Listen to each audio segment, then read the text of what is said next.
Hello, my loves. I'm Leah Stewart, writer, screenwriter, and producer here at Real Love Stories. And before we start today's story, I want to ask you a question. What if the person you secretly love loves you back too, but now it might be too late?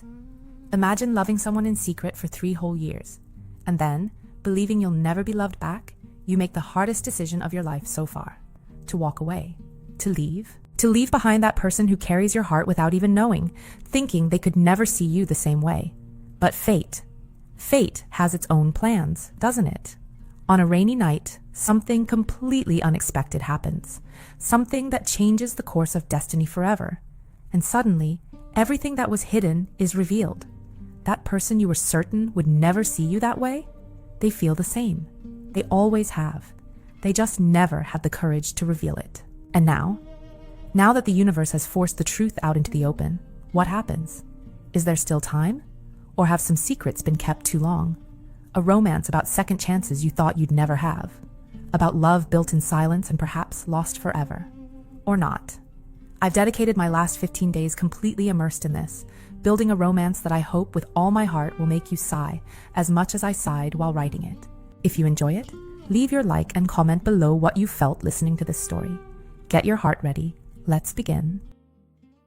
Have you ever watched someone walk away and felt, deep in your bones, that you were making the worst mistake of your life? Not in a dramatic, movie kind of way, but in that quiet, gut-wrenching certainty that sits in your chest like a stone you swallowed and can never cough up. August had that feeling. Standing on the porch of a farmhouse that smelled like wet wood and lavender, watching Hazel smile at him with her arms crossed against the evening chill. The kind of smile that said everything and nothing. The kind of smile he had memorized over 3 years without realizing he was memorizing it. He should have said something. Should have told her what her resignation had ripped open inside him. Should have grabbed her hand and admitted that he had spent the last week pretending the world made sense when it absolutely did not. But August Martin had built an entire career on saying the right thing at the right time. And tonight, when it mattered more than any boardroom negotiation, every word he knew turned to dust. So he hugged her instead. He pulled her close and held on in a way he had never held anyone. Not a polite goodbye, not a friendly pat on the back. He held her the way you hold something precious when you finally understand it has been precious all along. His arms tightened. She fit against his chest, as if that space had been carved specifically for her. And for a moment, just one fleeting, unbearable moment, she let her head rest in the curve of his neck, and he felt her breath warm against his skin. She smelled like chamomile and lavender. She always did. He kissed her forehead, slowly, letting his lips linger a second too long for it to mean nothing, and a second too short for it to mean everything he wanted it to. "See ya, Hazel. Call me if you need anything." 4 words that were supposed to be casual. They came out sounding like a prayer. Hazel stood on the porch watching him walk to his car. She didn't wave. She didn't call out. She just stood there, her fingers gripping the wooden railing, her knuckles turning white, the wind catching strands of her hair across her face. And honestly, if someone had been watching from the outside, they would have seen it. 2 people who were clearly, painfully, obviously in love. And neither one brave enough to say it out loud. August got in the car, turned the key. The engine rumbled to life. He adjusted the rearview mirror and caught one last glimpse of Hazel on that porch, the warm light from the windows framing her like a painting he would never be able to hang anywhere but inside his own chest. He pulled out of the gravel driveway. The headlights cut through the drizzle. And he drove. The rain picked up quickly. What had been a soft patter on the roof became a relentless drumming within minutes. The wipers slashed back and forth, struggling to keep up. The country road narrowed, flanked by dark trees that bent under the wind like old men whispering secrets to each other. August drove on autopilot. His body handled the steering wheel, the brakes, the curves. But his mind was still on that porch, still feeling the warmth of Hazel against his chest, still hearing the 4 useless words he had said, instead of the 3 that actually mattered. He replayed the last week in his head, her resignation letter on his desk, the way his stomach dropped, the way the office felt like a tomb every morning after she left for the day, the way he had found her notebook tucked between financial reports, and the words she had written, words she never meant for him to read, had cracked something open that he could no longer close. Feelings for someone who will never look at me that way. But he did look at her that way. He had been looking at her that way for longer than he was willing to admit. He had just buried it under schedules and contracts, and the comfortable lie that what he felt was professional admiration. The road curved. August blinked, wiped the fog from the inside of the windshield with his sleeve. He should call her tomorrow. No. He should turn the car around right now. Go back. Stand on that porch in the rain and tell her that the moment she placed that resignation letter on his desk, something inside him shattered. His phone sat in the passenger seat. He glanced at it. He could call her. Right now. Say the words. Even if they came out clumsy, even if they came out wrong. He reached for the phone. And that is when the world ended. It happened in fragments. The way a nightmare unfolds, not in one smooth motion, but in broken pieces your brain tries and fails to arrange in the right order. A shape on the road, dark, massive, standing perfectly still in the middle of the lane as if it had every right to be there. A horse. August yanked the wheel. Hard. Too hard. The tires screamed against the wet asphalt. The car lurched sideways, hydroplaning on a film of rainwater. The headlights swung wildly, painting the trees in a flash of white. Then nothing. Then white again. There was a sound. A terrible, grinding, crunching sound of metal folding in on itself. The windshield splintered into a web of cracks. Something hit his chest. The seatbelt locked and dug into his ribs like a fist. The car left the road. It rolled. Once. Twice. The world spun. Glass shattered. The roof caved. Rain poured in through the broken windows. And then silence. The kind of silence that only exists after violence. Heavy. Ringing. Wrong. August was hanging sideways, suspended by the seatbelt. Blood trickled down his forehead, warm and slow. His vision blurred. His ears buzzed. He tried to move his arm and felt something grind in his chest. A pain so sharp it stole his breath. The phone. Where was the phone? He could see it. On the ground beneath him, the screen cracked but still glowing. Hazel's name in the recent calls list. He tried to reach for it. His arm wouldn't cooperate. The rain fell through the shattered windshield onto his face. Cold, relentless. And in the growing darkness, as the edges of his vision closed in like curtains being drawn, August thought of one thing. One face, one voice. Hazel. Her laugh when something caught her off guard. The way she wrinkled her nose when she concentrated. The warmth of her pressed against his chest just 20 minutes ago on that porch. 20 minutes. That is all it takes for a life to split in two. 20 minutes between holding someone you love and lying broken in a ditch on a country road, wondering if you will ever see her again. The darkness swallowed him whole. Somewhere, on a farmhouse porch, Hazel Owens was still standing in the rain, still watching the empty road where his taillights had disappeared. She had a feeling, the kind you cannot explain and cannot shake, the kind that sits in your ribcage and whispers that something is terribly, horribly wrong. She pulled out her phone. She called him. It rang once, twice, 3 times. No answer. Now I know what you are thinking.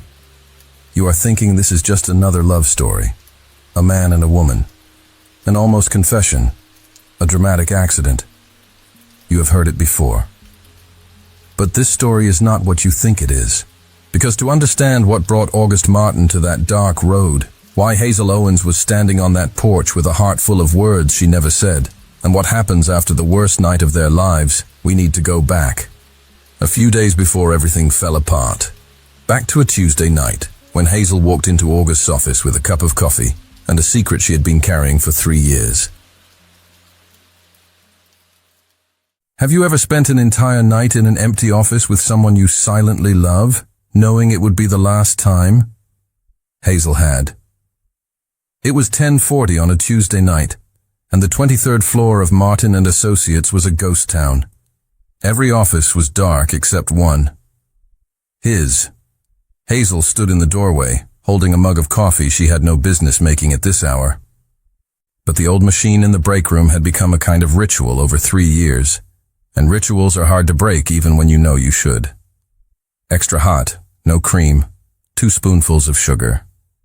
A pinch of cinnamon, because she had noticed once, during a late September evening in their first year, that he stirred cinnamon into his coffee when he thought no one was watching. She had never told him she noticed. She just started doing it for him. And he never questioned why his coffee tasted different when she made it. He simply drank it. Every time. August sat behind his desk, the blue glow of the monitor painting shadows across his face. He looked tired in a way that had nothing to do with the hour. It was the kind of exhaustion that settles into the bones, the kind that a full night of sleep cannot touch, because it comes from somewhere deeper than the body. He did not notice her walk in.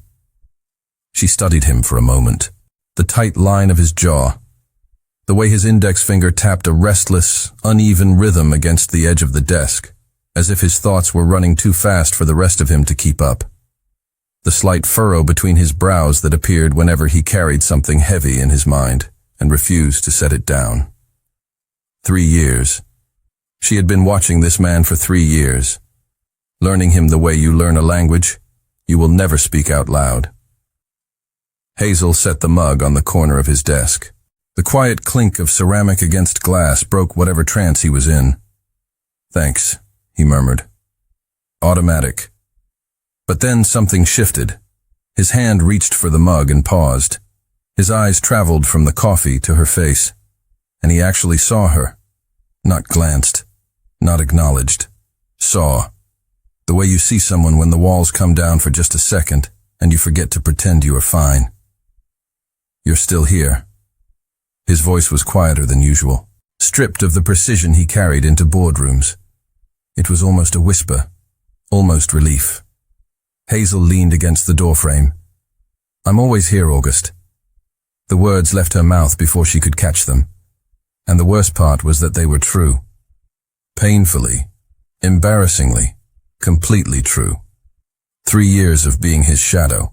3 years of knowing his schedule better than he did, of reminding him about his niece Clara's birthday in Germany every March, because he would forget it every single year. Hazel had chosen the gift. Wrapped it in blue paper because Clara loved blue. Written a card in her own handwriting, something warm and personal, and left a blank line at the bottom for August to sign his name. He always signed it without reading what she had written. He never asked what the card said. He trusted her with that, the way he trusted her with everything, and somehow that trust was both the best and the most devastating thing about her life. August picked up the mug. He took a long sip, closed his eyes for a second. "Sit," he said. Not an order, an invitation. The kind that comes out soft when someone is too tired to perform. Hazel sat in the chair across from his desk. The leather was cold through the fabric of her skirt. They talked. Not about quarterly projections or client acquisitions or the restructuring deal that had consumed his last 3 weeks. They talked the way people talk at 11 at night when the masks have slipped and there is no audience left to perform for. August told her he was tired. Not the kind of tired that sleep fixes. The kind of tired that comes from building something enormous and wondering, in the quiet hours, if any of it actually matters. "Sometimes I feel like I'm building a sand castle," he said, turning his coffee mug slowly between his palms. "You can spend hours shaping it, getting every detail right, and it might even look beautiful for a while, but all it takes is one wave, one careless, ordinary wave, and the whole thing is just sand again." Hazel watched his hands around the mug. Strong hands, steady hands, hands that signed contracts and shook hands with senators, and never, not once, trembled in a meeting. But tonight, under the blue light, they looked different. They looked like the hands of a man who was holding on to something slippery and running out of grip. She wanted to reach across the desk and cover his hands with hers. She wanted to tell him that the sandcastle was not the point, that the hours he spent building it, the care he poured into every detail, the fact that he tried at all, that was the point. That was what mattered. But she did not say any of that, because saying it would mean crossing a line she had drawn around herself 3 years ago. A line that kept her sane, a line that kept her employed, a line that kept her heart in one piece, even if only barely. So she just listened. The way she always listened. Fully. Quietly. With every part of herself turned toward him like a compass needle that could not help pointing north. And at this hour, without the armor, without the title, without the office full of people waiting for instructions, August spoke differently. His sentences loosened. His voice dropped half a register. He became the man beneath the CEO, the man she had met in a job interview 3 years ago, who had looked at her resume for exactly 4 seconds before asking, "Can you start Monday?" She had started Monday, and somewhere between that Monday and this Tuesday night, without either of them meaning for it to happen, he had stolen every single piece of her heart. Quietly, gradually, the way dawn steals the darkness, not all at once, but so gently you do not notice until the whole sky has changed. "I don't know what I'd do without you, Hazel." He said it simply, like stating a fact, like saying the sky is blue. "You're the only constant I have. Everything else shifts. People leave, deals fall through. But you're always here." Her throat tightened. A sharp, sudden ache that climbed from her chest to her jaw, because tomorrow she was going to destroy that constant, and she could not tell him why.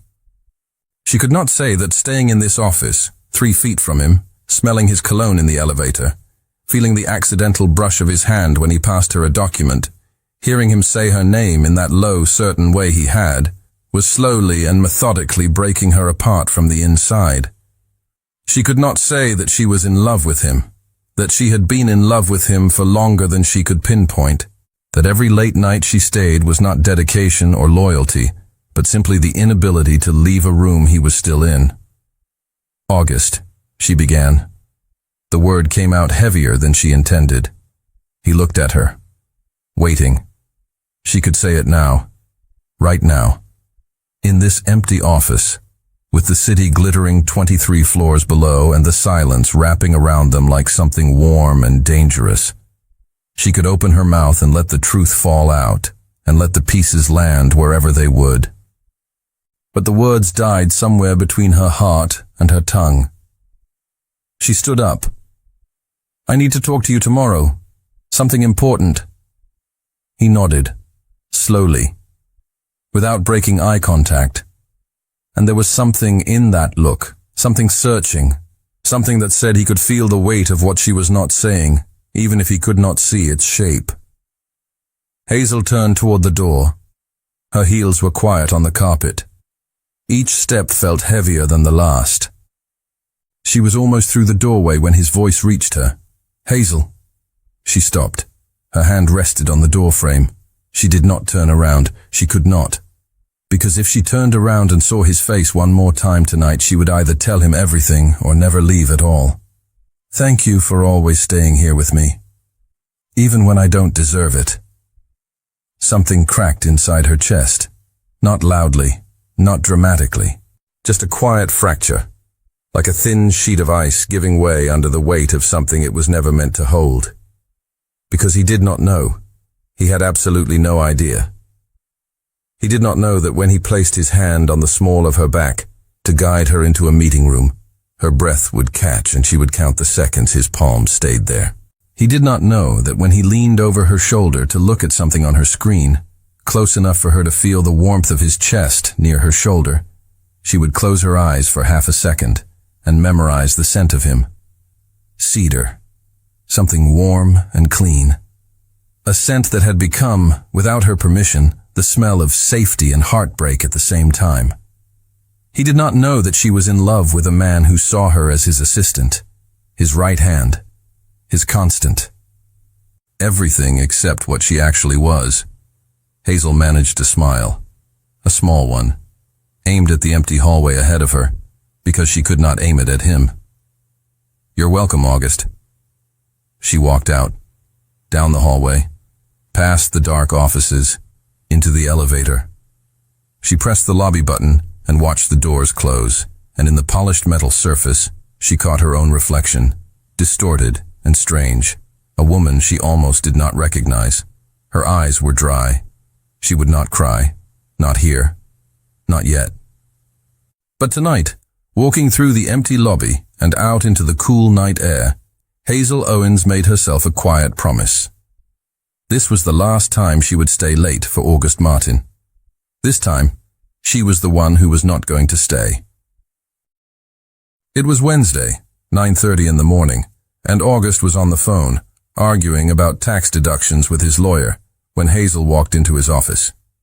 He lifted a finger, that universal gesture for just a minute, without really looking at her. It was the biggest mistake of his life, because sometimes the moments that change everything begin with the smallest of gestures, and sometimes, by the time you realize you've made a mistake, it's already too late to fix it. Hazel stood in front of his desk, waiting. 30 seconds. A minute. 2. August kept talking about percentages, legal loopholes, the kind of conversation that sounds important but deep down isn't. He used that controlled, precise tone that frightened lawyers and intimidated executives. But he had never used that tone with Hazel. He never had to. Only today, he didn't even notice he was doing it, because he wasn't really paying attention to her. "August," her voice cut through his conversation. It was firm, but there was something else underneath, something fragile. He held up his finger again, waited a moment longer. The lawyer was explaining something about regulations, and then Hazel spoke. 4 words that stopped the world. "August, I am resigning." The silence that followed wasn't gradual. It was instantaneous, like diving into a cold pool and the water instantly plugging your ears. On the other end of the line, the lawyer was still talking. August could hear the sound, could see the man's lips moving in his memory from their last meeting. But he didn't process a single word, just distant, muffled noise. He looked at Hazel. She was standing there, a crisp white letter in her hands. Company letterhead. The kind of document you recognize without even reading it. "Mr. Martin, are you still there?" August hung up the phone. He didn't say he'd call back. He just hung up. The room changed size. First, it became too small, the walls closing in. Then it became too large, a vast, empty space between him and Hazel that had never existed before. "You're... what?" Hazel stepped forward. She placed the letter on the glass desk. The sound of the paper against the smooth surface was too loud in the silence. A letter of resignation. He saw the heading. Her name written in that delicate, cursive script. The signature at the bottom. All of it official. All of it real. "That's what I was trying to tell you last night," she said, her voice dropping. It was too gentle. The kind of tone you'd use to tell a kid their dog isn't coming home. "I'll stay through Friday, just long enough to wrap things up and show someone from admin the ropes. After that, I'm headed back to my grandparents' farm." Farm. August repeated the word. It sounded foreign, as if she had spoken in another language. "It's an hour from here, in the countryside. My grandparents are getting older, they need help with the property, and I..." She paused, took a breath. "I need a change." Have you ever stood face to face with someone and realized there was an abyss of unsaid things between you? August felt it now. He knew there was more, so much more, but he didn't know what, and he was afraid to ask. He tried to argue, tried to find the logic, because August Martin always found the logic. "Is it the salary? I'll raise it. How much do you want?" Hazel shook her head. "The workload? I'll hire someone else to help you. You don't have to do everything yourself." She shook her head again. Did someone disrespect you? Did someone treat you poorly? Tell me who. I'll handle it. It's none of that, August. Then why? His voice came out louder than he intended. Almost a shout, almost desperation. Hazel looked at him, and there was something in her gaze he couldn't decipher. Sadness, resignation, and something else. Something that looked like pain. Because I have to. Her voice was just a whisper now. That's all. I have to. I hope you can understand. He lowered his head, then looked up toward the window, nodding to her without meeting her eyes. And for the first time in a 15-year career of building corporate empires, August Martin didn't have a plan. He didn't have a strategy. He had absolutely nothing, just panic. When Hazel left the room, her footsteps as silent as they had always been, August picked up the letter. He, who signed multi-million-dollar contracts without blinking, was shaken by a single piece of paper. 3 years. They had worked together for 3 years. He knew the coffee she liked, knew that she wrinkled her nose when she was concentrating, that she scratched her head when she was nervous. He knew she wore a soft floral perfume that lingered in the air after she left the room. And August realized, too late, always too late, that this was the first time in 3 years he had allowed himself to think about Hazel Owens outside the context of work. The first time he had asked himself what she actually meant to him, and the answer terrified him, because he realized that, for a long time now, it hadn't been just about work anymore. Thursday, 11 at night. August was alone in the office for the 3rd night in a row. Hazel's desk was covered in papers, proposals arranged in perfect stacks, each one marked with handwritten post-its explaining deadlines, contacts, and levels of urgency. Hazel's cursive handwriting was on every single one of them. It was as if she were preparing the world to keep spinning without her. He hated every inch of it. August was trying to review a contract when he saw it. In the middle of a pile of financial reports, something that didn't belong, a small notebook, its brown leather cover worn at the corners. No label, no name. He knew he shouldn't open it. He opened it anyway. The first page, grocery lists, milk, bread, coffee. The second page, reminders. Call the dentist. Change kitchen light bulb. Nothing significant. Just an ordinary notebook. August started to close it, but then something fell from within. A folded yellow sticky note. He opened it. The handwriting was the same. That delicate cursive he knew by heart, but different. Rushed, almost angry. I'm an idiot. A complete idiot. How did I let this happen? How did I let this grow inside me, knowing it leads nowhere? I have to stop. I have to. But I can't. August frowned. He flipped through a few more pages of the notebook. Nothing. Just lists. Until he found another folded paper tucked between the pages. This one was creased at the edges, as if it had been folded and unfolded many times. Anger. That's what I feel. Anger at myself for confusing things. Anger for letting myself develop feelings for someone who will never look at me that way. He's kind to me, and I turned kindness into hope.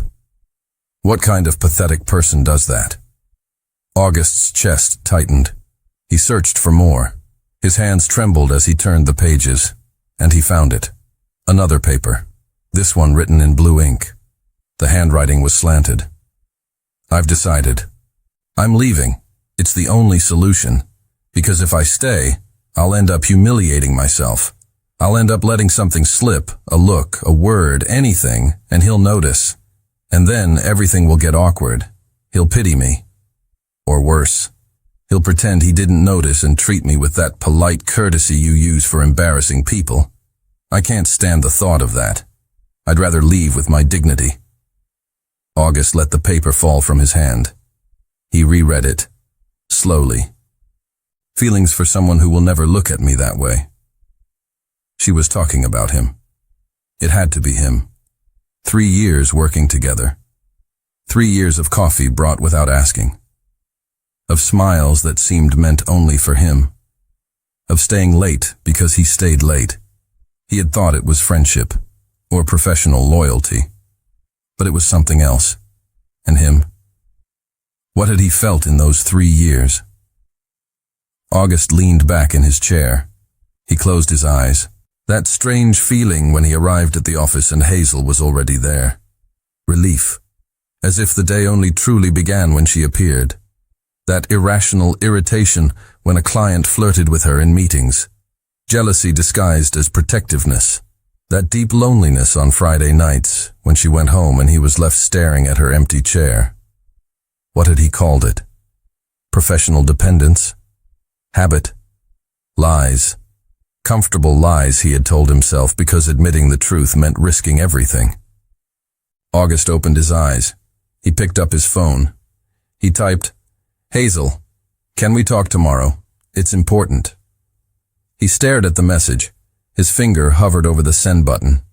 But he didn't send it, because what would he say? That he had invaded her privacy? That he had read things she never wanted him to know? That he might, just might, feel the same, but never had the courage to admit it?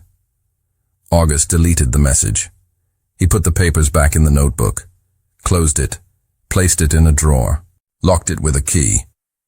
But he knew there was no point in locking it away. The words were already engraved somewhere inside him that he couldn't reach. August glanced at the clock. 12:15. Tomorrow was Friday, Hazel's last day at the company, and he still didn't know what to do. Because August Martin had built an empire by solving complex problems. But this problem had no logical solution. This problem required something he had never known how to do. To be honest, with her. And with himself, he had 24 hours. And for the first time in his life, August Smith Martin was afraid that 24 hours wouldn't be enough. Friday. Hazel Owens' last day at Martin & Associates. Her colleagues threw a small farewell party at the end of the workday. A grocery store cake, lukewarm soda, a card everyone had signed. August didn't sign it. Not because he didn't want to, but because he didn't know what to write. Good luck? A lie. He didn't want her to have luck away from him. We'll miss you? Insufficient. He would miss her. Not we. Thank you for everything? Too little. How do you thank someone for being your second brain? So he wrote nothing. And now he stood in the corner of the makeshift party in the conference room, watching Hazel smile at everyone. That polite smile, not her real one. 6 o'clock. Everyone started to leave. Waving, wishing her well, asking her to visit. Soon, it was just Hazel and August. She was gathering the last of her things from her desk, a mug, a small plant, a picture frame with a photo of her grandparents.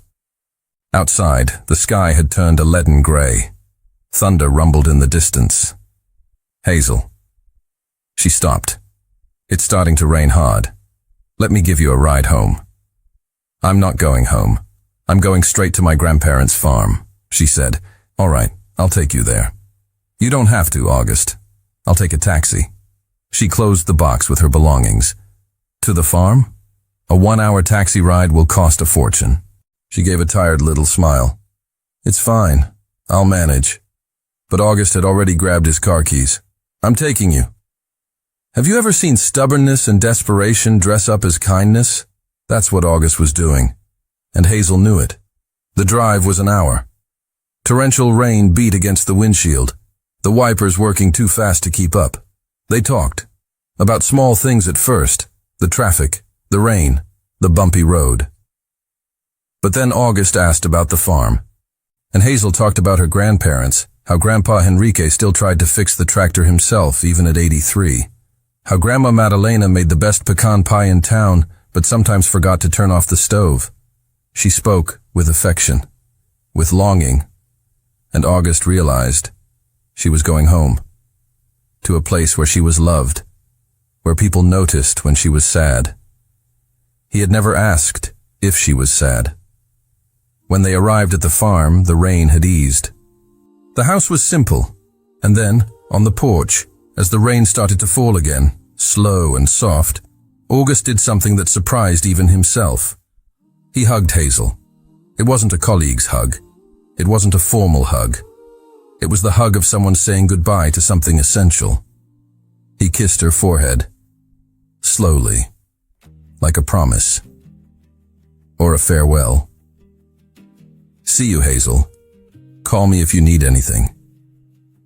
She stood on the porch, watching his car disappear into the rain, her heart aching. But somehow she felt this wasn't a final goodbye. Which was funny, because fate has its own way of putting things in their proper place, even if it's painful. August drove in silence. And then, headlights, a horse on the road, a sudden screeching halt. The world turned sideways, the sound of shattering glass, the crunch of bending metal. Darkness. August only had time to think of one face before he blacked out completely. Hazel. 2:15 in the morning. Hazel's phone rang in the dark.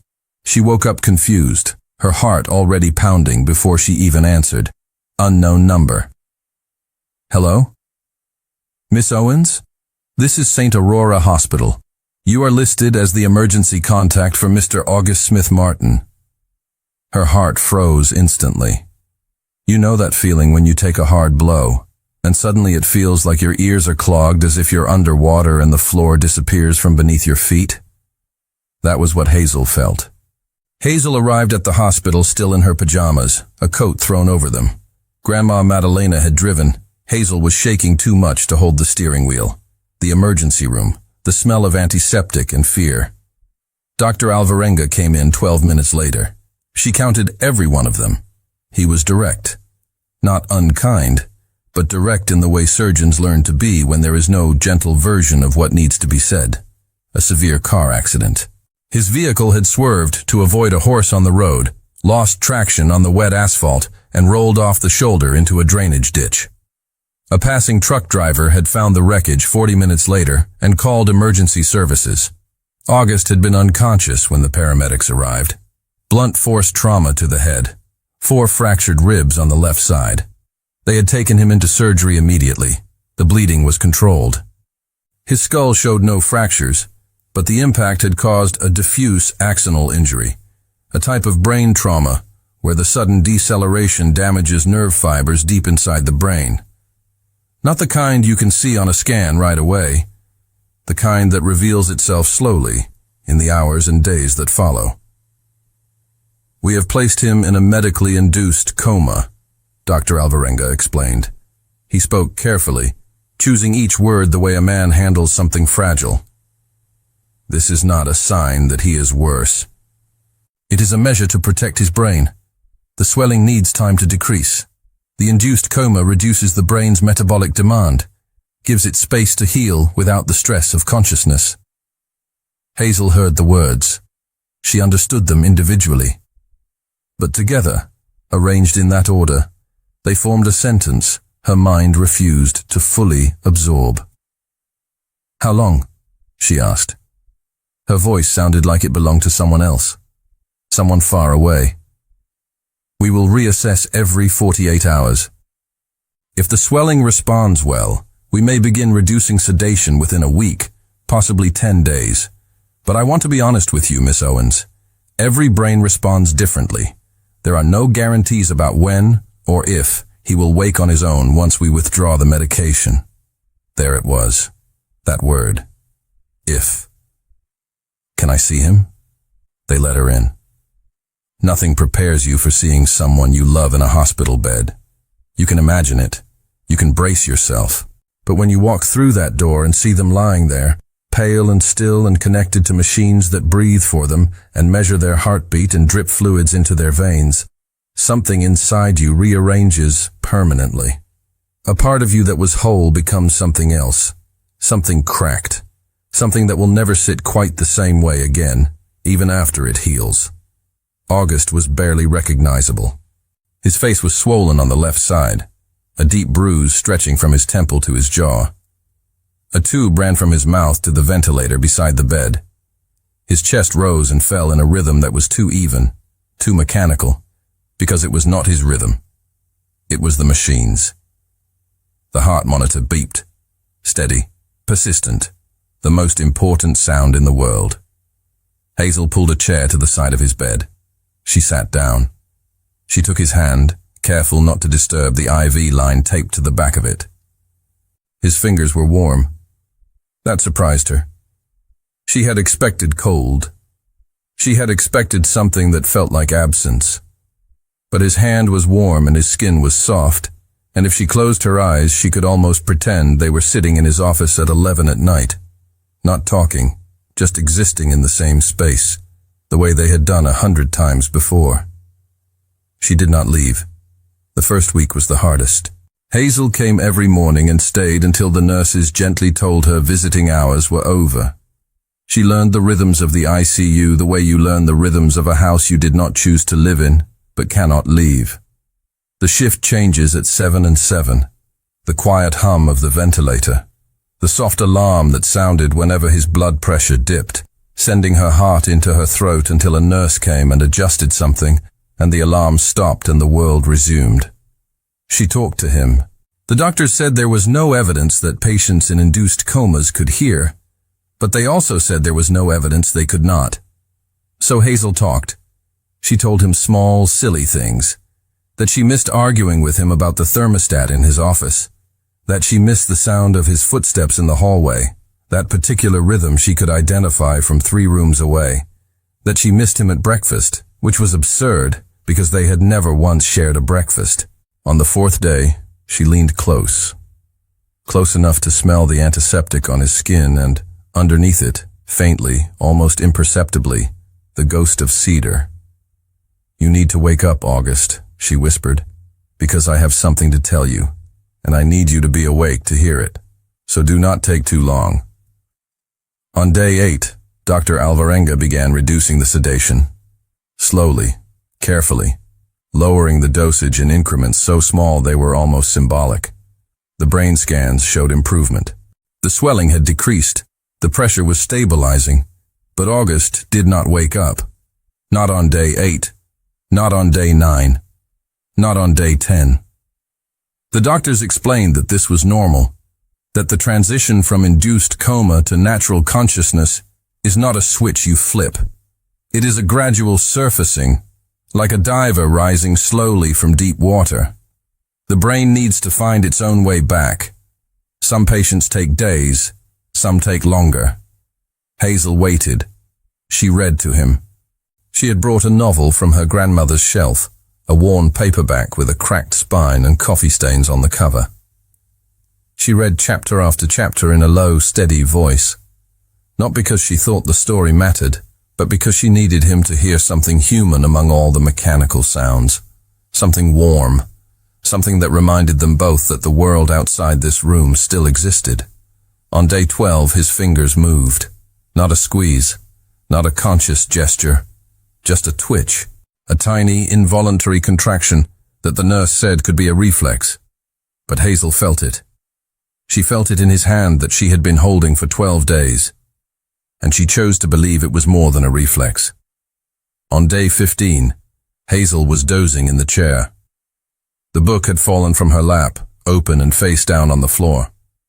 Her hand was wrapped around his, the way it always was, her fingers laced through his in a pattern that had become as natural as breathing.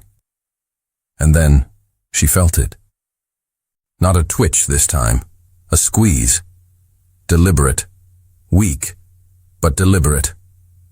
His fingers curled around hers with a pressure that was unmistakably intentional. Her eyes flew open. August? His eyelids flickered. Not open, not yet, but moving, struggling against a weight that had held them shut for over 2 weeks. She leaned forward. Her free hand found his face. She touched his cheek, gently, the way you touch something you have been terrified of losing. "August, I am here. Can you hear me?" A sound came from his throat. Low, raw, the sound of a voice that has not been used in 15 days trying to remember how to work. And then his eyes opened, not all at once, in slow, painful increments, blinking against the light, unfocused, searching. His pupils were dilated and confused, scanning the ceiling, the walls, the machines, none of it making sense, until they found her. And the first word that came from his mouth, hoarse and fractured, and barely louder than a breath, was her name. Hazel. The heart monitor spiked. An alarm triggered. Within seconds the room was full. Nurses. The on-call physician. Dr. Alvarenga, who had been down the hall reviewing charts and came through the door still holding his pen. Hazel was guided out of the room, gently but firmly. She stood on the other side of the glass partition, her hand still warm from holding his, and watched the medical team work. Checking his pupils, testing his responses, asking him questions she could not hear through the glass. 20 minutes, the longest 20 minutes of her life, and she had recently become an expert on long minutes. Dr. Alvarenga came out. He was not smiling, but his face had lost that careful blankness doctors wear when they are managing expectations. He is awake. He is responsive. He recognized you, which is an excellent sign for cognitive function. Hazel exhaled, a breath she had been holding for 15 days. But there was always a but. But he will need constant care for the next few months. Dr. Alvarenga, chief surgeon, mid-50s, with the weary eyes of a man who had seen too much, explained as he flipped through August's chart. Moderate head trauma. No severe neurological damage. But there were after effects. Difficulty with balance, extreme fatigue, short-term memory lapses, sensitivity to light, physical therapy, neurological follow-ups, relearning simple tasks. How long? Hazel asked. 3 to 6 months of intensive recovery, maybe more. Dr. Alvarenga said he had already contacted August's family. His parents were on a cruise along the Amalfi Coast. They would try to return, but it could take a week. His grandparents lived in Spain. His niece Clara and his sister lived in Germany. And then there was his uncle, Roderick Martin. He had shown up once, spent 15 minutes in the room, signed papers to temporarily take over the company, and informed them that he would arrange for a private nurse and a specialized care facility. A care facility. Hazel felt something cold slide down her spine. A care facility? She repeated. It's common in cases like this, the doctor explained. Patients who don't have family nearby often stay in specialized institutions during their recovery. Institution. A cold word. Clinical. Professional. Hazel imagined August, who hated hospitals, who complained about even a routine checkup, trapped in a white bed, surrounded by strangers, with no one who truly cared. Have you ever made a decision that you know is crazy, but it's the only right thing to do? Hazel made that decision in 3 seconds. He's not going to any care facility. The doctor blinked. Miss Owens, I'll take care of him, at my grandparents' farm. Silence. Doctor. Alvarenga took off his glasses, rubbing his tired face. Do you understand that this is intensive care? Medication on a strict schedule, daily physical therapy. He can't exert himself, he can't be left alone. I know. Do you have any medical training? No, but I can learn. And my grandmother was a nurse for 30 years before she retired. The doctor studied her, searching for what? Insanity? Devotion? Maybe they were the same thing. I'll need the patient to agree, Doctor, Alvarenga said finally. And I'll need to evaluate the property to ensure it has the minimum necessary structure. But if you're truly willing, I am. August arrived at the farm on a Saturday afternoon. A private ambulance, a stretcher, a portable oxygen tank. Grandpa Henrique helped unload him. Grandma Madalena had already prepared the downstairs room. August hated all of it. He did not say so. He did not have to. Hazel saw it in the way his jaw tightened when the paramedics lifted him from the stretcher to the bed, his body rigid with the effort of not wincing. She saw it in the way he turned his face toward the wall when she leaned over to adjust his pillow, as if the simple act of having his pillow adjusted by someone else was a humiliation he could not bear to witness himself receiving. This was a man who had commanded rooms full of executives without raising his voice. A man who signed decisions that moved markets and never second-guessed them. And now he could not sit up without the room tilting sideways. He hated being weak. And Hazel understood that. She understood it the way you understand a language you do not speak but have listened to long enough to recognize the meaning behind the sounds. So she did not hover. She did not fuss. She gave him space the way you give a wounded animal space, not out of indifference, but because sometimes the kindest thing you can do for someone in pain is to let them feel it without an audience. The first days were disorienting for both of them. August slept 14, sometimes 16 hours a day. The medication pulled him under like a current he could not fight. When he surfaced, he was foggy. He would ask about meetings that had happened weeks ago. He would try to reach for his phone before remembering it had been shattered in the accident. Once, at 3 a.m, Hazel heard a thud and rushed in to find him on the floor beside the bed, one hand gripping the railing, his face white with pain and fury. "I was trying to get water," he said through clenched teeth, as if needing a glass of water and being unable to fetch it himself was the greatest indignity a person could suffer. Hazel helped him back into bed without saying a word. She brought him the water. She did not ask if he was okay, because the answer was obvious, and asking would only make it worse.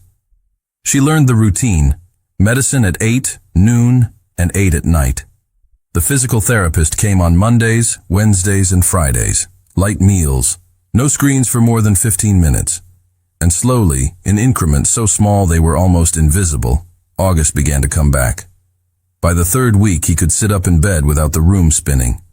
It was a small victory, the kind that would mean nothing to anyone who had not watched him struggle for it. But Hazel had watched. And she knew what it cost him. She brought him breakfast on a wooden tray that morning. Bread that Grandma Madalena had baked at dawn, still warm. Weak coffee, because strong coffee was not allowed yet. Orange juice in a glass with a small chip on the rim that Hazel had never gotten around to replacing. August looked at the tray, then at her. "You don't have to do this." He said it quietly, not as a complaint, as something closer to a confession. As if accepting her care was a debt he did not know how to carry. "I know." Hazel placed the tray on the small table beside the bed. "But Grandma made that bread at 5 a.m. specifically because she heard you liked it yesterday. If I don't bring it, she will march in here herself, and she will bring soup too, and she will sit in that chair and watch you eat every bite. So really, I am doing you a favor." The corner of his mouth twitched, not quite a smile, but the closest thing to one she had seen in weeks. They ate together, in silence. But it was a different kind of silence than the ones they had shared in the office, where the quiet spaces between them were always filled with the noise of work, the hum of obligation, the unspoken understanding that their proximity had a professional purpose, and therefore a professional boundary. Here there was none of that. No desk between them, no schedule to follow, no reason to be in the same room except the choice to be. Just bread, coffee, morning light through a window that looked out onto a pasture where 2 horses grazed near the fence. It was strange. It was unfamiliar. And underneath the strangeness, it was something Hazel did not allow herself to name. "Hazel." She looked up from her coffee. "Why are you still here?" The question landed softly, but she could hear what was underneath it. The thing August could not bring himself to say directly, because directness about his own feelings was a skill he had never developed. "What do you mean? You left the company. You came back to this farm to start over. You had a plan. A life." He paused.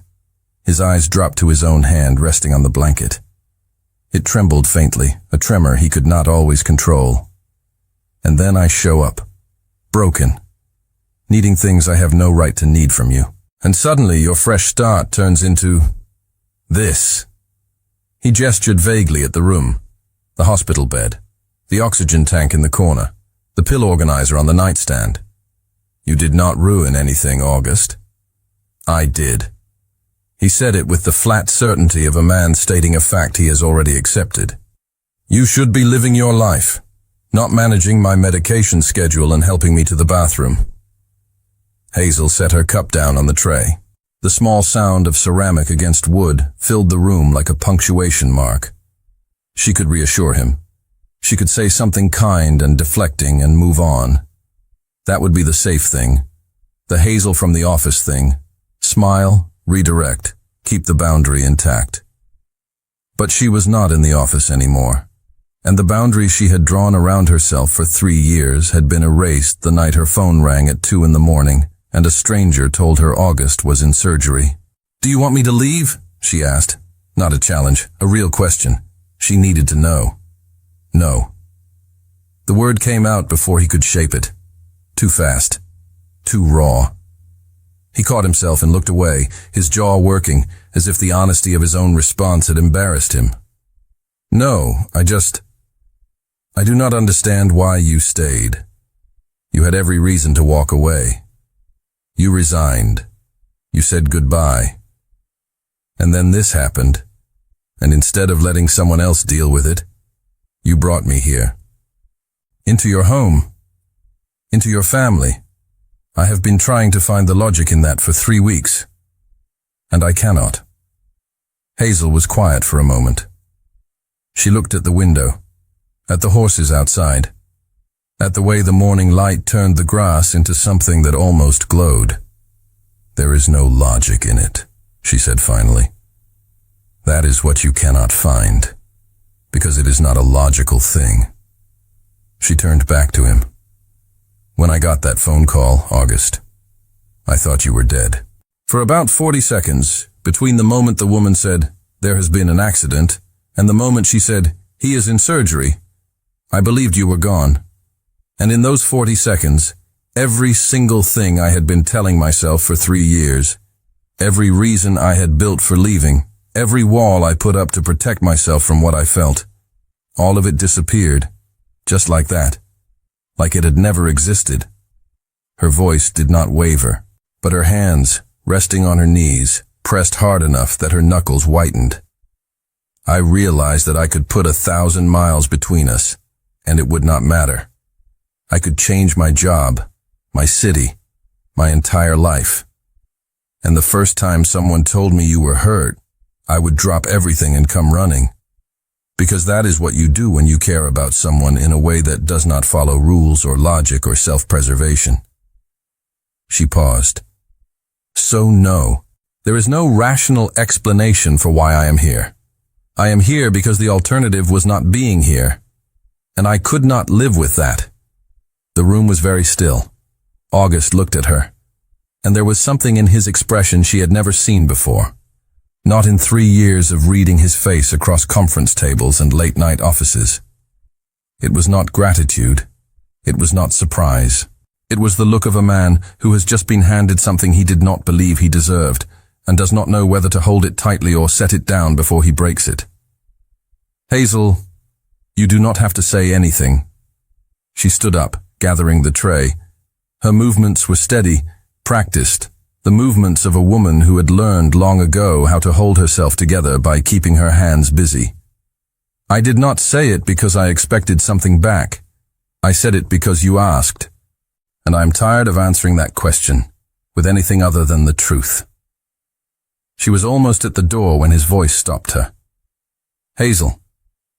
She paused, her back to him, her fingers tight around the edges of the tray. Thank you. A pause. Not for the breakfast, not for the medicine or the bed or any of that. His voice was rough, stripped.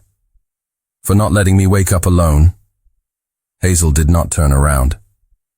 Because if she turned around, he would see that her eyes were wet, and then he would feel guilty for making her cry, and guilt was the last thing she wanted him to carry on top of everything else. You are welcome, August, she said quietly, and she walked out. Down the hallway, into the kitchen. She set the tray on the counter and stood there for a moment, both hands flat against the cool tile, breathing. In the other room, August lay still, staring at the ceiling where the morning light drew patterns through the window. And for the first time in weeks, the ache in his chest had nothing to do with fractured ribs. The 5th week at the farm, 10 o'clock at night. Hazel knocked on the door to August's room, the box of medical supplies in her hands. She had done this every night for weeks, changing the bandages on his fractured ribs, cleaning the bruises that hadn't completely faded, reapplying the anti-inflammatory ointment. It was a clinical procedure, professional. She had turned it into a mechanical routine because it was the only way to not think about what she was really doing, touching August Martin in ways she had never imagined she would. "Come in," his voice came from inside. Hazel pushed the door open. August was sitting on the edge of the bed, already shirtless, waiting. As he always waited. The lamplight cast shadows across his ribs, still purple in some places, yellowish in others. 5 weeks. 5 weeks since the accident. And every night, it was this same uncomfortable, necessary dance. "How are you feeling?" she asked. Her voice was professional. Nurse mode activated. "Better." He gave that half smile. "The physical therapist said I'm making surprising progress." "Stubbornness," Hazel murmured, opening the box. "You've always been stubborn." She did not look at him when she said it. She could not. Because somewhere in the last 2 weeks, August had started looking at her differently. Not the way he used to look at her in the office, that distracted, appreciative but unaware glance of a man who relies on someone without examining why. This was something else. Something deliberate. As if a door inside him had opened and he was standing in the threshold, deciding whether to step through. Hazel knelt in front of him. It was the easiest angle to reach the lower bandage. She had knelt in this exact position dozens of times. It meant nothing. It meant everything. "Lift your arms." Slowly. He obeyed. A careful, measured motion. His jaw tightened at the stretch, but he did not make a sound. Her fingers found the edge of the bandage at his waist. She began to unwrap it, layer by layer, the white gauze loosening. His skin appearing beneath, warm and alive under her fingertips. She had done this so many times that her hands could do it without thinking. Which was the problem? Because when her hands worked on autopilot, her mind wandered. And tonight, her mind was wandering to dangerous places. The bandage came free. She set it aside. His skin looked good. The bruising was almost gone. The incision was healing clean. "Does this hurt?" She pressed gently along the rib line, feeling for any swelling or tenderness. "No." His voice had dropped. Just slightly, just enough for her to notice. "Not anymore." Hazel reached for the saline. She soaked a cotton pad and began to clean the area around the incision. Small, careful circles. A practiced motion. But her hand was trembling. A fine, barely visible tremor that she tried to control by pressing harder against his skin, which only made her more aware of his skin, which only made the trembling worse. She hoped he would not notice. He noticed. "Hazel." She kept cleaning, focused on the cotton, on the saline, on the small, circular motions that were the only thing standing between her and complete disintegration. "Hazel, stop for a moment." She stopped. The cotton pad hovered an inch from his skin. "Look at me." She did not want to look at him. Looking at him at this distance, in this light, with his skin warm under her fingers and his voice that low, was the single most dangerous thing she could do. She looked.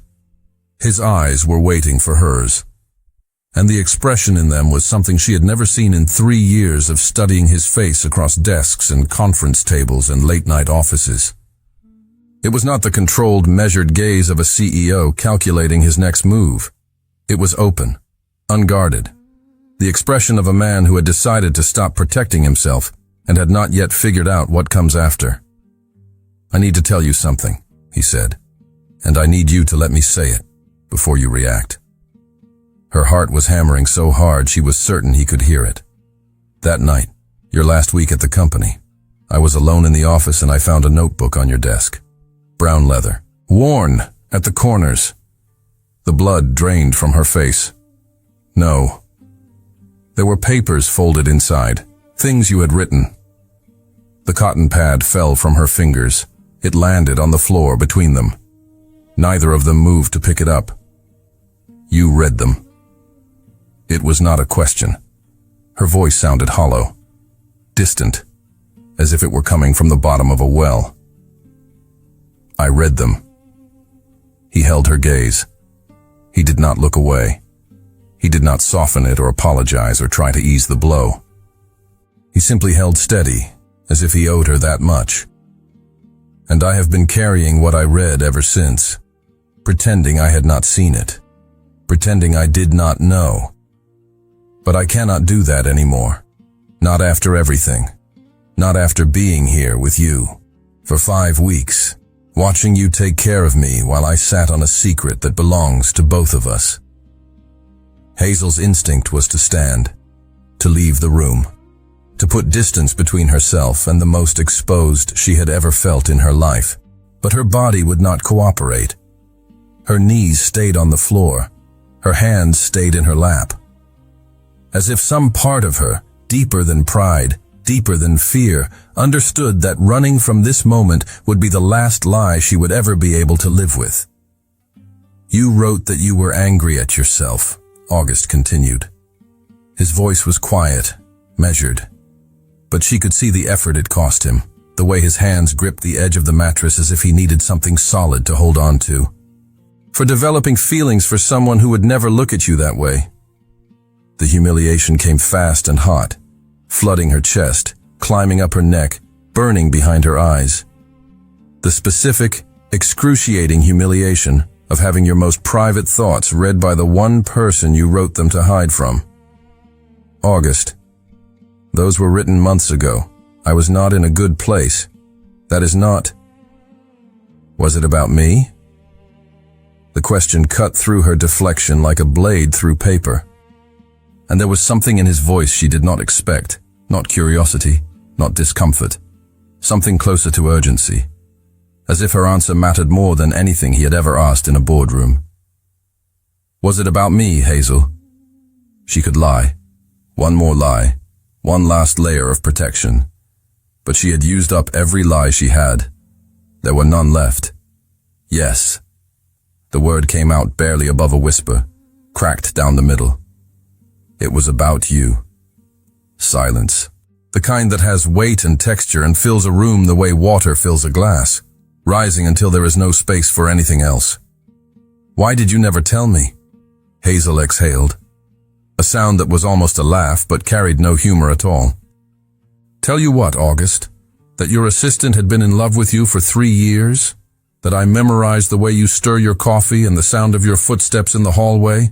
And the exact shade your eyes turn when you are tired? That I stayed late every single night not because there was work to finish, but because leaving while you were still in the building felt like pulling my own heart out through my ribs? The words came out in a rush. 3 years of pressure behind a dam that had finally, irreversibly, given way. You want to know why I resigned? That is why. Because I could not sit 3 feet from you for one more day, loving you in silence, knowing you would never see me as anything other than the woman who organized your life. So I chose the only option I had left. I walked away. She used the past tense. Loved. Chose. Walked. Because the past tense was armor. Thin armor. But armor. August was quiet for a moment. His grip on the edge of the mattress loosened. His hands moved to his knees. And then, slowly, one of those hands reached forward and found hers where it rested in her lap. His fingers laced through hers, carefully, as if he were handling something that might dissolve if he held it wrong. I owe you an honesty that is 3 years overdue, he said. His voice had lost its steadiness. It was raw now, stripped of every defense he had ever built around himself. I knew, not what you wrote, but I knew something was there. I felt it. In the way you looked at me when you thought I was not paying attention. in the way the office felt different when you were in it, in the way I could not fall asleep on Friday nights because the week felt unfinished without you. He paused. His thumb moved across her knuckles, a slow, unconscious motion. And I buried it. I told myself it was professional respect, routine, comfort. I gave it every name except the real one, because the real one terrified me. Admitting that I had feelings for the woman who worked for me meant risking the one thing in my life that actually worked, and I was too much of a coward to take that risk. His forehead came forward and rested against hers. His eyes closed. She could feel his breath on her lips, uneven, warm. And then you resigned. And it was like someone ripped the floor out from under me. I read your words that night and I understood for the first time exactly what I had been too afraid to name. And I still did nothing. I locked the notebook in a drawer and told myself I would figure it out tomorrow. A sound escaped him, something between a breath and a broken laugh. And then there was no tomorrow. There was a horse on a dark road and a car that rolled twice and 15 days of nothing. And the only thought I had before the lights went out was your face. Not the company. Not the contracts. You. His hand rose to her cheek. His thumb traced the line where a tear had already fallen, catching it gently, holding it against her skin as if it was something worth keeping. I love you, Hazel. Not because you saved me. Not because you are here and I am grateful, though I am, in ways I do not have the vocabulary for. I love you because of that night in the office when you brought me coffee at 11 and sat with me for no reason and listened to me talk about sandcastles as if what I was saying mattered. Because you remembered Clara's birthday every year when I forgot. Because you made me feel, for the first time in my adult life, that I was not building something alone. His voice cracked on the last word. I do not deserve another chance. I know that. I wasted 3 years of chances. But if you would let me try. Hazel kissed him. Not gently. Not carefully. Not the way a person kisses when they are testing whether it is safe. She kissed him the way you kiss someone when 3 years of silence finally break open, and everything you held back comes flooding through at once. Her hands found his face. His fingers slid into her hair. And the distance between them, the distance she had measured and maintained and mourned for 1,000 days, collapsed into nothing. When they separated, his eyes were wet. So were hers. Stay with me, he whispered. His lips still close enough to hers that the words landed on her skin. Not as someone who rescued me, not as an assistant or a caretaker. Stay as the person I do not want to spend another day without. Hazel rested her forehead against his. Her eyes closed. She nodded. A small, certain motion that said more than any word could. Then she pulled back, wiped her eyes with the back of her hand, took a breath. Let me finish this bandage, she said softly, before I completely forget what I came in here to do. August almost smiled. A real one this time. 3 months after the accident, August stood on the farmhouse porch, alone, looking at the horizon where the city lights twinkled in the distance. He could stand for over an hour now without feeling dizzy. He could walk without support. He could remember things without effort. He was healed, or almost. But there was something that still hurt, and it had nothing to do with fractured ribs. It was guilt. Because while he was here, recovering, the world outside had kept spinning. The company he had built was in the hands of his uncle, Roderick. The employees who depended on him were adrift. And Hazel. Hazel had put her entire life on pause to take care of him. 3 months. How much longer could he stay here, pretending the real world didn't exist? You're thinking about going back, aren't you? Hazel's voice came from behind him. She was at the door, 2 mugs of coffee in her hands. It was almost 11 at night, but neither of them had been sleeping well lately. August didn't answer right away. He just accepted the coffee she offered. Dr. Alvarenga cleared me yesterday, he said finally. He said I can return to normal activities, in moderation. Moderation. Hazel repeated the word as if it were a joke. You don't know the meaning of that word. He almost smiled. Almost. I have to go back, Hazel. The company, the people who work for me, they can't wait forever. Silence. Hazel sipped her coffee, staring at the same horizon he was. I know, she said at last. And there was resignation in her voice, as if she had always known this day would come. 2 weeks later, August was back in his city apartment. It was strange. Everything was exactly as he had left it. The furniture, the paintings, even the half-full coffee mug he had abandoned on that rainy Friday before the accident. But nothing felt the same. Because the farm had changed him. Hazel had changed him. He could no longer work 14 hours straight without thinking there were more important things. He could no longer look at spreadsheets without remembering the smell of fresh coffee made by Grandma Madalena. He could no longer sleep alone without missing the sound of the crickets outside. But most of all, he couldn't go a day without seeing Hazel. So they created a routine. Monday to Friday, August worked. Meetings, contracts, making up for lost time. But he left at 6.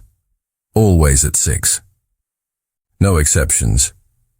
Friday night he drove the hour to the farm. He spent the weekend there, with Hazel, with her grandparents, with the life he never knew he wanted. And on Sunday night, he returned. It was perfect. Almost perfect. But there was something in Hazel's eyes lately. Something she wasn't saying. Friday. The 10th week since August had returned to work. He arrived at the farm earlier than usual. He had left at 4, managing to escape a meeting. He found Hazel on the porch. She was holding an envelope, thick paper, official. What's that? He asked, kissing her forehead in greeting. Hazel hid the envelope too quickly. Nothing, just mail. But August knew her too well now. He knew when she was lying. Hazel, she sighed, handed him the envelope. It was a job offer. Operations manager for an agricultural technology company. A salary 3 times what she earned with August. A full benefits package. In another state. 8 hours away. The world went silent again. In that way, like when she had resigned. Are you going to take it? August asked. His voice was controlled, but inside he was falling apart. No. Hazel took the envelope back. I'm not even going to reply. Why? She looked at him, as if the answer were obvious. Because my life is here. August should have felt relieved. But all he felt was guilt, because Hazel was turning down the opportunity of a lifetime. Why? For him? For her grandparents? What if he was being selfish again? What if he was trapping her here, the same way he had trapped her in the office for 3 years? That night lying beside her, August stayed awake, staring at the ceiling, and he wondered, how long until she regretted staying? Tuesday morning. Hazel was in her grandparents' kitchen making coffee when she heard the sound of a car pulling up outside. Strange. She wasn't expecting anyone. Grandpa Henrique and Grandma Madalena had gone into town for groceries. She dried her hands on a towel and went to the door. A man got out of the car, an impeccable grey suit, grey hair slicked back, an expression like he had just stepped in something unpleasant. Roderick Martin, August's uncle. And he wasn't alone. There was another man with him, younger, in a white coat, a leather briefcase under his arm. Hazel's stomach sank. Miss Owens. Roderick didn't smile. He didn't greet her. He just stated her name. We need to talk. Hazel didn't invite them in. She stood on the porch, arms crossed. About what? About my nephew, and about this arrangement you have. The way he said arrangement made the word sound dirty. The man in the white coat introduced himself, Dr. Reynolds, a neurologist. He had conducted August's post-operative follow-ups at the hospital. Miss Owens, the doctor began, and there was something embarrassed in his voice, as if he didn't want to be there. I need to inform you about some after effects of Mr. Martin's accident that you may not be aware of. Hazel felt her heart speed up. What after effects? Dr. Reynolds opened his briefcase. He showed her reports, test results. Technical words Hazel didn't fully understand, but she grasped enough. Mild impairment of executive function, difficulty in assessing risks, a tendency toward impulsive decisions, heightened emotional vulnerability. What does that mean? Hazel asked, but she already knew. She knew from the way Roderick was looking at her. It means, Roderick replied, stepping closer, that my nephew is not in a full capacity to make important decisions, especially emotional ones. The words landed like bombs. Are you implying that... Hazel couldn't finish the sentence. I'm saying, Roderick drew nearer, that it's all too convenient. You were his assistant. He has an accident. You rescue him. And now, coincidentally, you're in a relationship. It's not like that, isn't it? Roderick raised an eyebrow. Because to me, it looks like you took advantage of his vulnerability, of a man who was debilitated, confused, and grateful for any kindness. I love August. The words came out firm, but Hazel felt something crack inside her. Love. Roderick laughed, a humorless sound. Or opportunism. You worked for him for 3 years with nothing happening. Suddenly he nearly dies, becomes dependent on you, and now you're together? Forgive my skepticism. Dr. Reynolds intervened, more gently. Miss Owens, we are not questioning your intentions. But Mr. Martin went through a significant trauma, both physical and psychological. It's possible that his feelings are a response to the trauma. Gratitude mistaken for love. Dependency interpreted as connection. Hazel felt the floor disappear from under her feet. Are you saying that what August feels for me isn't real? We are saying, Roderick answered, that perhaps he isn't in a condition to know if it's real or not. The truth was, he had his own plans for August. Roderick wanted August to eventually marry a woman of his choosing, so he could indirectly manipulate his nephew's decisions. And Hazel was a stone in his path. Hazel looked at the reports. She read them again and again. Hazel stepped back. I need you to leave. Think about his future, Roderick said before he left. August has a company, responsibilities, a legacy. He can't build that trapped here on a farm because of misinterpreted gratitude. They left. Hazel stood on the porch, alone. And for the first time in months, she allowed herself the question she'd been avoiding. What if they're right? What if August didn't really choose her? What if all of this, the I love you, the kiss, the weekends together, was just the consequence of a damaged brain trying to heal? That night, when August called to say goodnight as he always did, Hazel almost told him. Almost. But she didn't, because she was afraid of the answer. Hazel didn't sleep that night. She lay awake, staring at the ceiling, the conversation with Roderick playing on a loop in her head. She picked up her phone. She searched. She read everything she could find about traumatic brain injury and its emotional after effects. And the more she read, the worse it got, because it made sense. August had never shown any romantic interest in her before the accident. 3 years working together. 3 years of her being silently in love. And him? Nothing. Until the accident. Until she took care of him. Saved him. What if his uncle was right? What if what August felt was just gratitude, emotional dependency? Friday. August arrived at the farm, excited. He had bought tickets for a concert next month. 2 of them. For them. It's a symphony orchestra, he said, smiling in that way that still made her heart leap. You mentioned once that you'd never been to a concert like this. So... Hazel looked at the tickets. He was planning a future with her, and all she could think was, what if it's all a lie? August, she began. I know.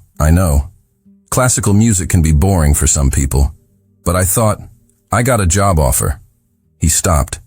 I know, the one you turned down. I'm thinking of accepting it. Silence. His smile died slowly, like a candle being extinguished. What? Hazel didn't look at him. If she looked, she would fall apart. It's a good opportunity. A very good one. And I think I should take it.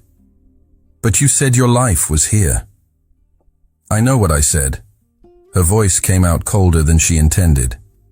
But I've thought it over, and I think it's time for me to move on. August reached for her hand. She pulled away. Hazel, what's going on? We were fine. We were living in a fantasy. The words escaped before she could stop them. You recovering, me taking care of you. But real life is back, August. You're back at work. And I need to do the same. Then go. His voice was just a whisper now, broken. Go work there. We'll find a way.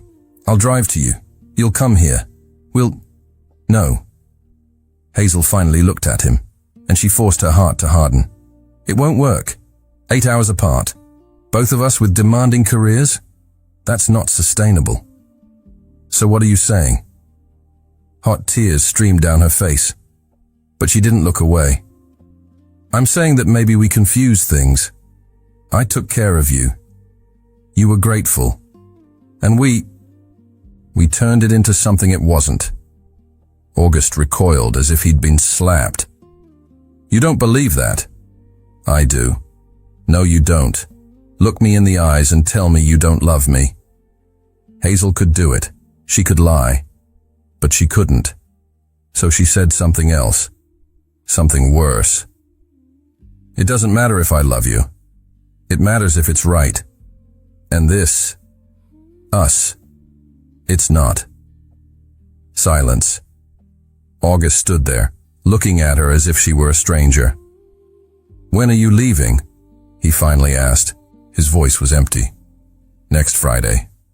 So this is what you really want? Yes. She didn't even try to complete the sentence, knowing she couldn't. He nodded. Once, mechanically. Then I guess this is it. August grabbed his car keys. He left without looking back.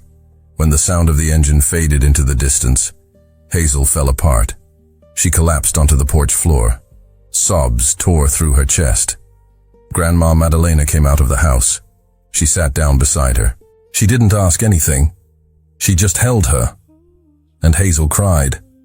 She cried for doing what she thought was the right thing, even if the right thing was tearing her apart from the inside. Friday, 5 in the afternoon. Dr. Alvarenga rang the doorbell of August's apartment for the 3rd time. He knew August was home. The car was in the garage. And something was wrong. Very wrong. Because August hadn't answered any of his calls for the past 3 days. And when a traumatic brain injury patient drops off the radar like that, it's not a good sign. The door finally opened. August looked terrible, unshaven, sunken, red-rimmed eyes, a crumpled t-shirt that looked like it had been worn for days. The apartment behind him was dark, curtains drawn in the middle of the afternoon. Dr. Alvarenga. August's voice was hoarse, as if he hadn't spoken in days. August. The doctor didn't hide his concern. May I come in? The apartment was a disaster. Empty whiskey bottles on the coffee table. Dirty dishes piled in the sink. That smell of a place that's been closed up for too long. Dr. Alvarenga had known August for months. He had seen him fight for his life in the ICU. He had seen him relearn how to walk. He had seen him recover at the farm with that woman, Hazel, who looked at him as if he were the most precious thing in the world. But this was different. This was a broken man. Have you been drinking? The doctor asked. Direct. No beating around the bush. A little. August collapsed onto the sofa, exhausted. Not enough. August, You had a traumatic brain injury. Alcohol doesn't mix well with... I know. August ran his hands over his face. I know, okay? But I can't... She's gone. His voice broke on the last word. Dr. Alvarenga sat in the armchair opposite him, and he waited. Because sometimes the best medicine is just to listen. Hazel. August said the name like a prayer, or a curse. She took a job in another state. She broke up with me. Said we had confused things, that I was just grateful, that we turned care into love. The doctor frowned. And you believe that? I don't know what to believe. August shot up, agitated. She seemed so sure, so convinced, as if she had thought it all through and concluded that we were a mistake. Silence. Dr. Alvarenga observed his patient, the way he paced back and forth, nervous, lost, and then a piece fell into place. August, did someone talk to her? About the accident? About after effects? August stopped pacing. What do you mean? Dr. Alvarenga sighed. A long, heavy sound. I need to tell you something, and you're not going to like it. He told him. Everything. How Roderick Martin had shown up at his office 2 weeks ago. How he had insisted that Dr. Reynolds, the neurologist who signed August's final discharge papers, accompany him on a courtesy visit to the farm. How Roderick wanted them to explain to Hazel about August's emotional after effects, heightened vulnerability, difficulty in assessing risks, intense attachment to a primary caregiver. I said no, Dr. Alvarenga explained, his voice firm. I told him it would be unethical, that you are completely recovered mentally, that there is no evidence of any impairment in your ability to make emotional decisions. August felt the blood run cold in his veins. But they went to the farm anyway. They showed her reports, Dr. Alvarenga continued. Reports I never signed. Test results that don't exist. They may have planted the idea in her head that you weren't in a condition to choose to be with her, that what you felt was just a consequence of the trauma. August stood frozen, processing. And then the anger came, hot, brutal. That bastard! August. He did that? He manipulated her? Lied to her? Apparently so. August grabbed his phone. He dialed his uncle's number. Roderick answered on the third ring. August, what a surprise. You went to see Hazel. It wasn't a question. It was an accusation. You and that doctor, you lied to her about my condition. A pause on the other end. Then Roderick's calm, cold voice. I protected you from a bad decision. That woman was taking advantage of your vulnerability. Someone had to... August hung up. Before he said something he couldn't take back. He looked at Dr. Alvarenga. That's why she left. Not because she didn't love me, but because she thought I hadn't chosen her for myself. The doctor nodded. August looked at the clock on the wall. 6:15 in the evening. Friday. And then he remembered. Hazel had said she was leaving on Friday. Today. August grabbed his car keys desperately. August, I don't know if... I have to go to her. I need her to know the truth. Dr. Alvarenga saw the desperation in his patient's eyes, and he made a decision. You're going to drive in this state? I'll drive to hell if I have to. Then I'm going with you, for safety, and you can tell me her address on the way. They rushed out. August grabbed his phone. He called the farm. Grandma Madalena answered. Grandma, it's August. Is Hazel still there? A pause. She left about 20 minutes ago, dear. For the airport. Her flight is at 8:30. She'll get to the airport in about 40 minutes or so. Why? Because I'm going after her. Oh, what a joy. Good luck, boy. Thanks, Grandma. He had an hour. Maybe less. 1 hour to undo the lie that had destroyed everything. 1 hour to reach the woman he loved before she disappeared forever. The airport was crowded. It always is. A Friday night, the eve of a weekend, everyone traveling. Hazel stood in the check-in line with a small suitcase and a heart too heavy to fit in her chest.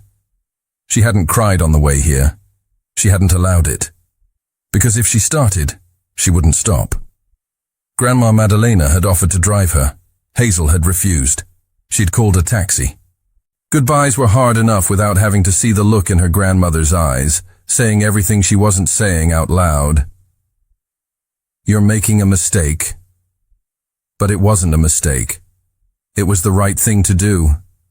At least that's what Hazel kept telling herself as she moved forward in the line. It's the right thing. To set August free. To let him live without the weight of a gratitude he had mistaken for love. To let him find someone he truly chose when his brain was completely healed. It's the right thing. So why did it feel so wrong? "Next!" Hazel approached the counter. She handed over her ID. The agent typed, then smiled that professional, empty smile. "Carry on only?" "Yes." "Perfect. Gate 23. Have a good flight." Hazel took the boarding pass. Gate 23. She should go straight to the gate. Go through security. Sit. Wait. Board. Leave. But her feet wouldn't move. Because a part of her, a foolish, desperate, pathetic part, seemed to still be waiting. Waiting for what? For August to come running. For him to at least come say goodbye. This isn't a movie, Hazel. This is real life. And in real life, sometimes you have to let go of the person you love if it's for their own good. She took a deep breath and started walking toward security. August arrived at the airport, frantic. He parked the car in the loading zone. Forbidden, but he didn't care. Dr. Alvarenga stayed in the car, ready to move it if necessary. August ran. He hadn't run since before the accident. The doctors had told him not to engage in intense physical exertion yet. But he didn't care. He ran anyway. He burst through the automatic doors. He looked around. Hundreds of people. Suitcases. Noise. Chaos. Where was she? He pulled out his phone. He called Hazel. It went straight to voicemail. Of course, she had turned off her phone. Think, August. Think. Her flight. Where was it going again? Oregon. She had said Oregon. Portland. August ran to the flight information display. His eyes scanned the list. Portland. Gate 23. Boarding 8:20 p.m. He looked at the clock. Time was running out. Gate 23. On the other side of security. But he didn't have a ticket. He couldn't get through. Unless... August ran to the airline counter. "I need a ticket. Any flight. Now." The agent blinked. "Sir, the next available flight is..." "I don't care where it goes. I just need to get through security. Now." She looked at him. She saw the desperation, the urgency. "Sir, I can't..." August threw his credit card on the counter. "Please, I need to find the person I love before it's too late." 5 minutes and $700 later, August had a ticket for a 9:30 flight. Destination, Miami. He wasn't going to board it, but that didn't matter. He rushed through security, took off his shoes, belt, watch. Anxiety gnawed at every second. He grabbed his things on the other side, put on his shoes while running, and he sprinted toward the gates. Gate 23. Hazel was sitting in a chair near the window, watching the plane outside being prepared. In 25 minutes, she would get on that plane. In 25 minutes, it would all be over.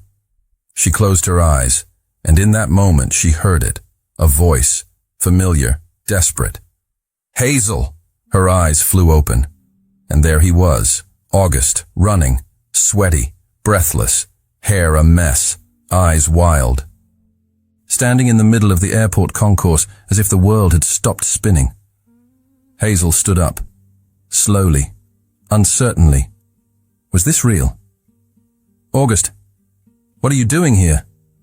He walked toward her, quick, urgent steps. He stopped just inches away. "I know." The words came out ragged, torn at the edges by the run and by something deeper than physical exhaustion. He was still trying to catch his breath, one hand pressed against his ribs where the fractures had healed, but the memory of them had not. "I know what my uncle did. What he told you." Hazel went still. The kind of still that is not calm but the opposite of calm. The kind of still a person becomes when the ground beneath them shifts and they do not yet know which direction they are falling. I spoke with Dr. Alvarenga. He told me everything. About Roderick. About the reports he showed you. About the lies, Hazel. Every single one of them. The noise of the airport continued around them. Announcements, rolling suitcases, the hum of 1,000 strangers moving toward 1,000 different destinations. But between August and Hazel, the air had gone tight and thin, as if the entire terminal had contracted to the 3 feet of space separating them. "Look at me," he said. Not a demand. A plea dressed in the clothing of one. She looked. And the moment their eyes met, whatever wall she had spent 2 weeks building brick by careful brick started to crack. Because his face was open in a way she had never seen it. Not in 3 years of offices and late nights and careful distances. Every defense he had ever carried, the control, the composure, the practiced steadiness that made boardrooms go quiet when he spoke, all of it was gone. What stood in front of her was just a man, afraid, certain, and completely, terrifyingly honest. "Everything my uncle told you was a lie." His voice was low but clear, cutting through the noise the way only truth can. "There are no emotional after effects. There is no impaired judgment. I am not a damaged man confusing gratitude for love. Dr. Alvarenga never signed those reports. They do not exist.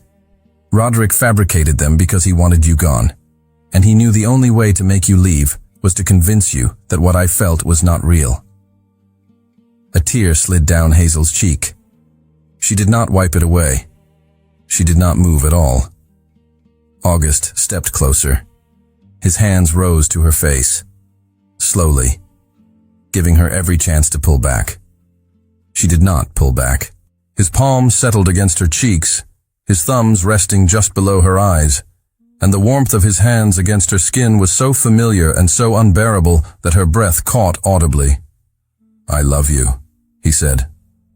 And the words did not come out polished or rehearsed. They came out the way a confession comes out when it has been locked inside someone for too long. Rough, uneven, shaking. "Not because you took care of me. Not because you sat by my bed for 15 days or changed my bandages or read me novels I pretended not to listen to. I love you because you are Hazel. The woman who brought me coffee with cinnamon because she noticed I liked it and never once mentioned that she noticed. The woman who remembered my niece's birthday every year and wrote cards so warm that Clara thinks her uncle actually has a heart. The woman who sat with me at 11 at night and listened to me talk about sandcastles and somehow made me feel like what I was saying mattered." His thumbs caught another tear as it fell. "I wasted 3 years. 3 years of having you right there 3 feet away every single day, and I was too afraid to cross that distance. Too busy telling myself comfortable lies about professionalism and boundaries and all the reasons it was safer not to feel what I was already feeling." His voice cracked. He did not try to fix it.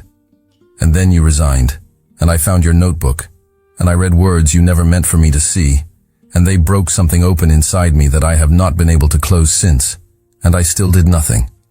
I locked the notebook in a drawer and told myself I would figure it out. And then a horse stepped onto a dark road and I spent 15 days in a coma, and the last thought I had before the world went black was that I had run out of time to tell you." He rested his forehead against hers. His eyes closed. She could feel his breath on her lips, warm and unsteady. "I am not letting you walk through that gate. Not because I want to stop you, but because you deserve to know the truth before you decide. And the truth is that my uncle lied to you. And the truth is that I loved you before the accident. And the truth is that I am standing in this airport with a ticket to Miami that I am never going to use, because the only place I want to go is wherever you are." Silence. Not the silence of an airport, which is never truly silent, but the silence between two people who have finally stopped hiding from each other. The silence that happens when every wall has fallen and there is nothing left but the raw, terrifying, beautiful space between one heart and another. "Please," August whispered, and his voice broke on the word, the way glass breaks all at once, completely, irreversibly. "Stay with me." Hazel's eyes were closed. Tears ran freely down her face, over his thumbs, between his fingers. Her hands found his wrists and held on. "August, what if he was right about one thing?" Her voice was barely audible. "What if you only think you love me because I was there when you were at your lowest? What if this is just—" "Then explain the notebook." She opened her eyes. "Explain why I could not sleep the night I read your words. Explain why my chest felt like it had caved in when you placed that resignation letter on my desk. Explain why I drove an hour in the rain to take you to the farm when I could have called you a car. Explain why I kissed your forehead on that porch and spent 20 minutes driving in the dark, trying to find the courage to turn around and come back." He pulled back just enough to look into her eyes, and what she saw there was not desperation. It was not the frantic, unstable energy of a man acting on impulse. It was the quietest, steadiest thing she had ever seen. Certainty. "The accident did not create what I feel for you, Hazel. It just took away every excuse I had for ignoring it." The loudspeaker crackled overhead. "Attention passengers on Flight 447 to Portland. We are now boarding all remaining groups. All passengers should proceed to Gate 23 at this time." Hazel looked toward the gate. The line of passengers was thinning. A flight attendant stood at the entrance, scanning boarding passes with practiced efficiency. Through the window, the plane waited on the tarmac, lit from beneath, its engines already humming. She looked at the boarding pass in her hand. She looked at August, and she saw it clearly. Not through the fog of doubt that Roderick had planted, not through the fear that had driven her to this airport. She saw him. The man who had sat across from her for 3 years and never once made her feel small. The man who talked about sandcastles at midnight because she was the only person in his life he trusted enough to be honest with. The man who had driven through a storm to take her home and kissed her forehead like a promise he did not yet know how to make, and almost died on a dark road with her name as his last thought. She saw him, and she knew. "I love you." The words came out broken and whole at the same time. "I have loved you since the first year, since before I even understood what it was. And I was leaving because I believed it was what was best for you, because someone told me that what you felt was not real, and I would rather lose you than be the reason you stayed in something that was not true." Her voice steadied. "But it is true. I can see it. I should have seen it before." She looked down at the boarding pass. She held it for a moment, feeling the weight of the decision in her hands. A job, a new city, a plan, a life she had built as an escape from the life she actually wanted. She folded the boarding pass in half and set it on the empty chair beside her. August exhaled, a long, shattered breath, the breath of a man who had been holding the world together with his bare hands and had just been told he could finally let go. He kissed her, not urgently this time, not with the frantic desperation of a man who had sprinted through an airport. He kissed her slowly, deliberately, with the tenderness of someone who understood, for the first time, exactly what he was holding. His hand cradled the back of her head. Her fingers curled into the fabric of his shirt. And the airport, with all its noise and movement and fluorescent indifference, became absolutely irrelevant. A woman walking past with a rolling suitcase glanced at them and smiled. A small boy tugged his mother's hand and pointed. Somewhere behind them, the gate agent made the final boarding call for Portland, and neither of them heard it. When they finally parted, August kept his forehead against hers. His eyes were wet, his hands still trembled.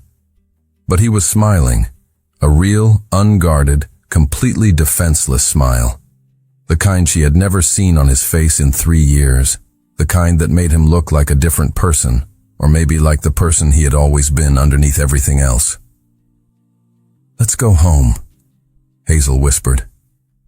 August reached down and picked up her suitcase with one hand. With the other, he found her fingers and laced them through his own. A simple gesture. The kind of thing people do without thinking when they belong to each other. They walked through the terminal together, past the gates, past the security checkpoint, past the ticket counter where, somewhere in the system, a seat on a 9:30 flight to Miami sat empty and would remain that way. Outside, the night air hit them like a gentle exhale, cool and clean and smelling faintly of rain. Dr. Alvarenga was leaning against August's car in the loading zone, arms crossed, pretending to look at his phone but clearly watching the terminal doors.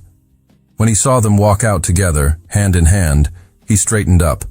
A quiet nod, the kind of nod that says everything without wasting a single word. August opened the passenger door for Hazel. She climbed in. He put her suitcase in the back. He walked around to the driver's side, and before he got in, he paused, just for a second. He looked at the airport behind them, at the planes lifting off into the dark sky, carrying people to cities where they would start new jobs and new lives and new chapters. And then he looked at Hazel through the windshield. She was watching him. That quiet, steady gaze. The one that had been 3 feet away from him for 3 years while he pretended not to see it. He got in the car. He turned the key. "Ready?" he asked. Hazel looked at him, and she smiled. Not the polite, measured smile she had worn like a uniform for 3 years. A real one. The kind that starts somewhere deep in the chest and rises slowly, warming everything it touches on the way up. "I have been ready for a long time, August." He pulled out of the loading zone and onto the highway. The road stretched ahead of them, dark and open and leading toward the countryside. Toward the farm. Toward the porch with the rocking chairs. Toward the sound of crickets and the smell of lavender and a grandmother who would have bread waiting. Toward home. And this time, neither of them was leaving.